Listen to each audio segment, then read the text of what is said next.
ফেসবুকে আমার ভাইয়া ফ্রেন্ড দেখে যে একটা ছবি, আমাকে দেখানোর পর আমি বলছি এটাই ভাইয়া, দেখে যে অনেক রক্ত। তারপর আমার ওইখানেই কান্নাকাটি করতেছি, বললাম যেটা কি হয়েছে আসলে ভাইয়া।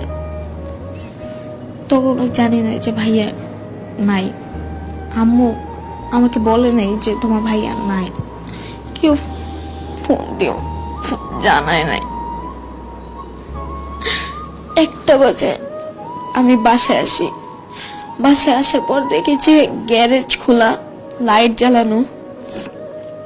আমি সবাইকে জিজ্ঞেস করতেছি কি হয়েছে, আমাকে সবাই জড়ায় ধরে কাঁদতেছে। আমি বলছি কি হয়েছে একটু বলো, আমাকে বলতেছে না। আমাকে উপরে 6 তলায় নিয়ে আসছে জোর করে এনে বলে কিচ্ছু হয় না, তুমি শোও, তোমার ভাই আসতেছে।